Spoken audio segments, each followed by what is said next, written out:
Так, давай.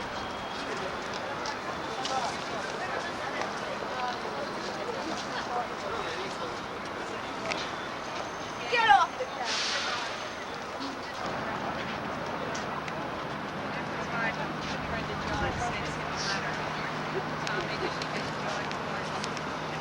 Он на нас наехал. Да. На нас! Вот он отвернулся.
Ну что, все показывают плакат?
Israel helps support the killings in South Africa. Israel helps and supports the killings in South Africa. Я думаю, что мы сделали шаг. Специальный шаг.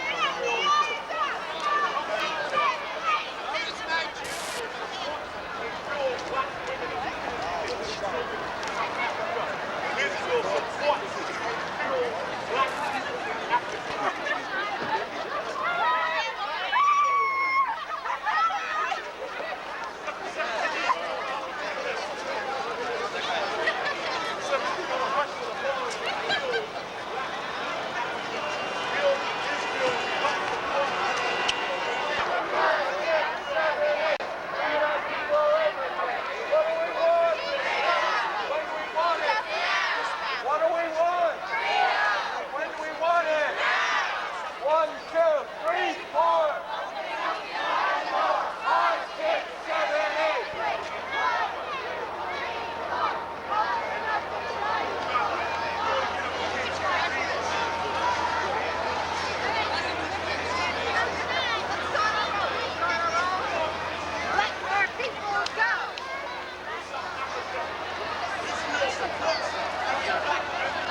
black people in Africa.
to be remembered as another pharaoh in the annals of history? Is this the vision and the design of his government to complete the work started by the Nazis? The spiritual distinction as an epilogue to physical extermination? We shall not be quiet. Never again.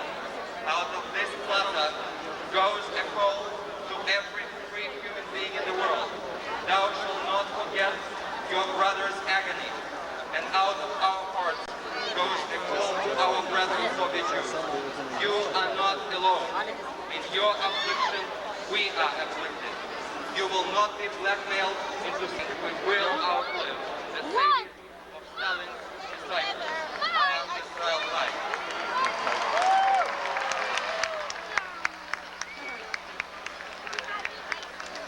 Ladies and gentlemen, reminiscing. In 1969, I first carried a sign carrying the picture of Boris Yeltsin. And I said at the time it was actually in front of the Soviet mission on 67th Street. Envision that and to envision the fact that I would want that while some miracles happen on their own, other miracles happen because the people will them to happen. And one of those miracles is that the Soviet Union has over the years responded in part to world pressure. And they're not doing anything ever as a result of the fact that they believe that doing good should be done for good's sake. Certainly on their block, not for God's sake. Whatever they do is done because it's in their interest to do it. And it happens that it is in their interest today because their economy of weaponry is breaking that country. And so thank God they want to de-escalate because it's in our interest to de-escalate as well. Never ever doing it if we are to risk their having weaponry that's uncounted. Gotta be counted. Gotta know where each of those nuclear weapons are, and their weaponry for conventional weapons likewise has to be. Any country, Jew or Christian or non-believer or believer in any religion, must be allowed to leave if there is a country that will receive them. They are figuratively around those walls. We will march as many times as is required to bring those walls crashing down. Let other people go.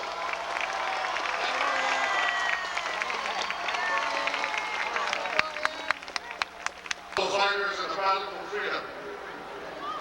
I think this is the most significant pressure of organizations and demonstrations like this is that the question of opportunity, the kind of pressure that we've exerted here in this very place through the 1970s allowed us to release 250,000 Jews in the 1970s.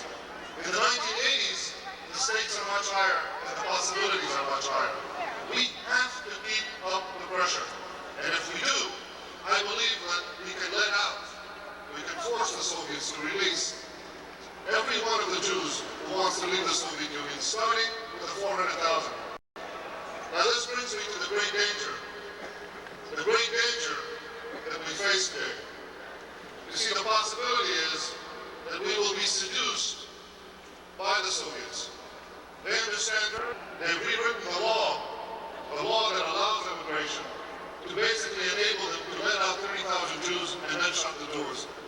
The great danger that we face is that we will fall for this ruse, that we will accept this token immigration of the 2,000 instead of the mass opening of the gates. And if we accept it, then the rest of the world will accept it. Nobody will demand more for the Soviet Jews than the Jews themselves. And this is something that places on us a special burden, because we have, I believe, a historic opportunity. We had several mass exoduses in our history. The exodus from Egypt, the exodus from Babylon. We did not have an exodus from Europe 40 years ago, but we can have an exodus, a freeing of the gates from the Soviet prison. We can have it, and it's up to us. So to those who say, to those who counsel quiet, who counsel smiles with the Soviet smiles. I counsel three things: pressure, pressure, more pressure, until all the gates are open. Thank you very much.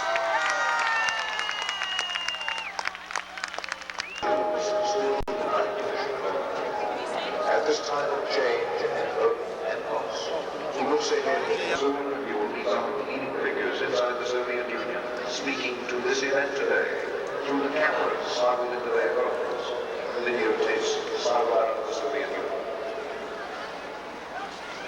Good afternoon. My name is Alan Pesky, and I am chairman of the Coalition of Free Soviet Jews. We have just been informed by the police that the official estimate of people that are gathered here today is 200,000.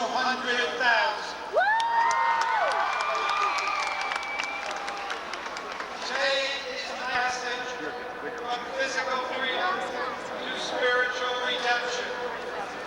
Soviet Jews are traveling this route in reverse. Within the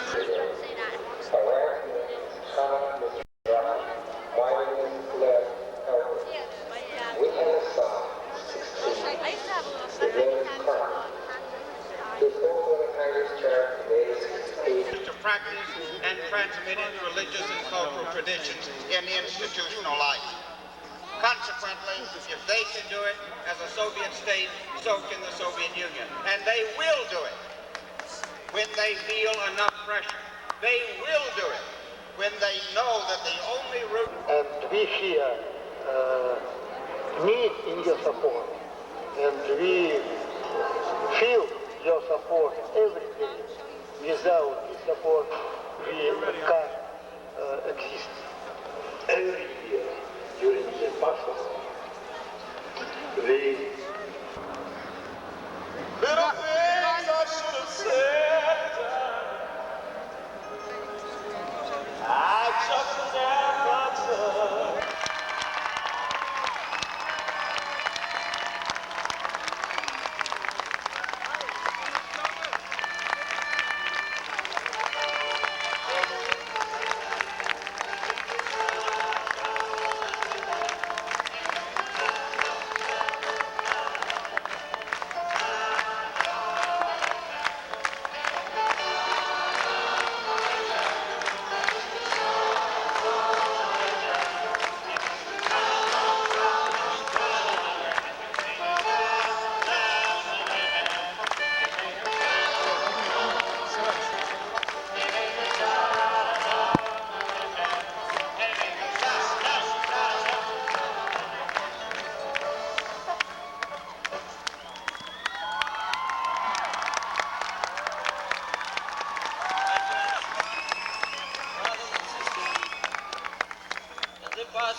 You gathered together on Solidarity Sunday to confront two unmerciful enemies which threatened to destroy our Jewish solidarity. These two enemies, had they been victorious, would have sealed Soviet Jewry behind the Iron Curtain. These two enemies were, first, repressive, dictatorial Soviet system who was keeping and is keeping our brothers behind the Iron Curtain. And second, the feeling of despair, the feeling that none of our efforts can make the Soviet leaders to stop their policy of repression and anti-Semitism. We must have no doubt even for one moment that the first enemy is still confronting us. We can read in the newspapers that as a result of policy of glasnost and of liberalization, many Jews will soon join us in Israel. How many, we ask? 600, 700, 800 a month. And if we behave ourselves good, maybe up to the end of the year, 10 or 12,000. At the same time, we are told that there are almost no more other Jews in the Soviet Union who can and who want to apply for visa. We are told that we shouldn't expect more than 12, 20, or the most optimistic predictions, 30,000. But we must never forget that there are at least 400,000 Jews who already said that they don't consider Soviet Union as their country, that they want to join us in freedom. And we mustn't forget that only in 1 year, dictator Brezhnev permitted to release 5 times as many Jews as liberal Gorbachev promises us to release.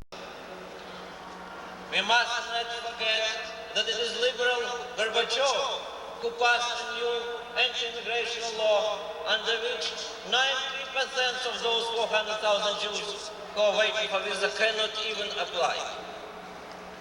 We mustn't forget that just when we hear the statements of Soviet leaders that nobody in the Soviet Union is waiting for more than 10 years to get a visa, that every Jew who wants to leave can leave except those who have security risks.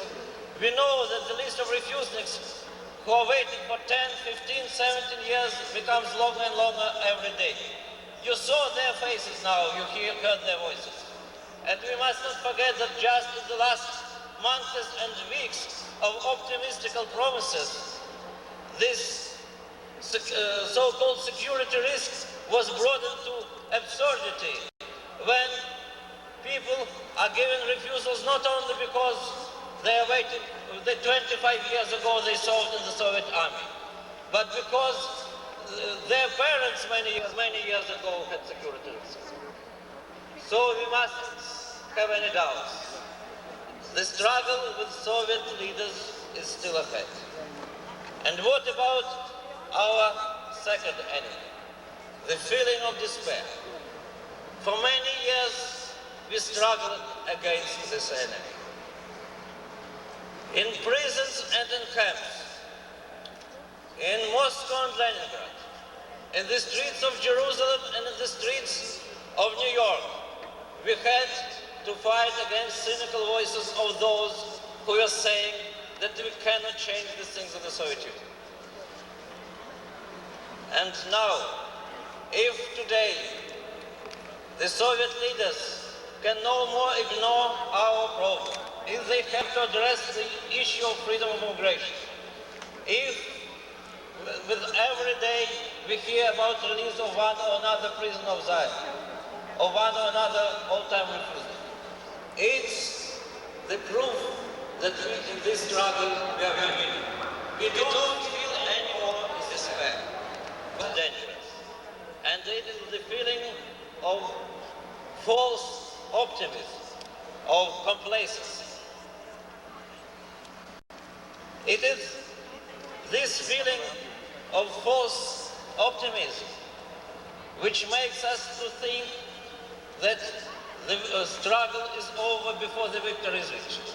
It is this feeling of this false optimism which makes us to claim that Gorbachev is liberal because this month he's torturing some 100 people less than 1 month before. And which makes us to forget that hundreds of thousands of millions of our brothers are still in captivity. It's this feeling of false optimism which makes us to confuse the smile on the face of the Soviet leader with the real respect to human rights. And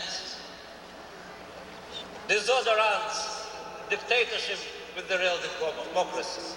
It's this feeling of false optimism which makes us very often to see fool's gold for real things. In the last months and weeks, some of us, by publicizing over-optimistic reports about the possible developments in the Soviet Union, involuntarily contributed to this feeling of false optimism. And we heard in the last weeks calls of alarm from refuseniks of Moscow, who felt that these over-optimistic, exaggerated reports can contribute to the attempts of the Soviet leadership to deceive us about the real situation of the Soviet Union. Refuseniks in Moscow are afraid that we are ready to accept release of 12,000 Jews as the final victory, that we are no more ready to struggle for the release of 400,000 and for millions of our brothers in the Soviet Union. They are afraid that we are ready to trade Jackson Amendment, the most powerful weapon which is in our hands, for some cosmetic gestures. So we must respond to this alarm. We have our real message of Jewish solidarity is the feeling of fighting optimism which must defend us both from despair and from complacency. Fighting optimism means that we believe if we persist, and only if we persist, we can win. Fighting optimism tells to us that we shouldn't consider waiving of Jackson's amendment until at least 50,000 of our brothers every year will be able to leave the Soviet Union.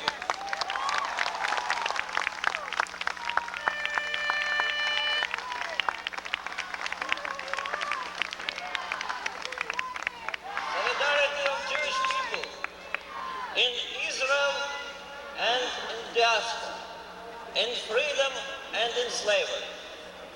A people who faced during their history conspiracy of most powerful empires and who lived to the days when they will be shut and then the doors will be closed.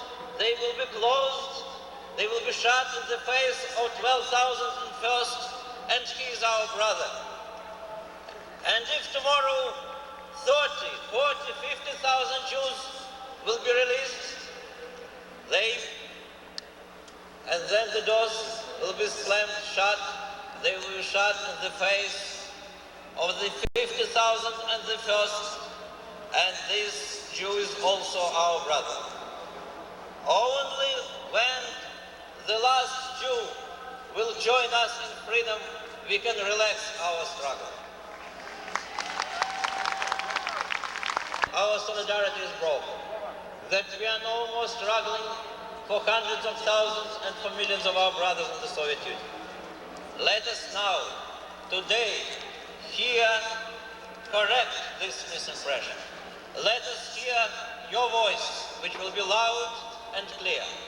I want you now, here, to say to your leaders who are standing together with me on this platform, your opinion. If they will hear your voice, then definitely the leaders of the Soviet Union will hear it. So I want you to say me yes and no. Is our Jewish solidarity broken? Is our struggle finished? Shall we be satisfied with 700 visas in a month?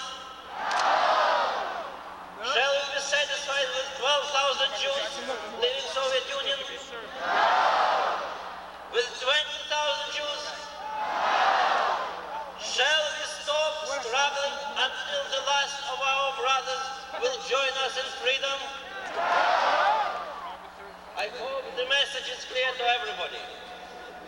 Facing this historical opportunity of bringing hundreds of thousands of Jews to freedom, we know our enemies, Soviet leaders without and the feeling of complacency within us.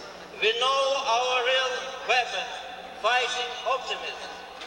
We will continue our struggle and we shall win.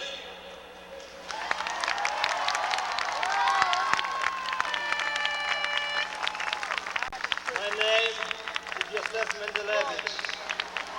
Nobody invited me here to speak, but I will speak. Moscow, there are massive refusals on state security basis. It is a strike to the niche. Many Jews that would like to apply cannot apply because of new immigration code published by Soviet Union. Seeing the declaration announced by Mr. Abrams after his coming back, is there any notion about our denial of this immigration code? Zero. It is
Look at the camera, smile.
Close.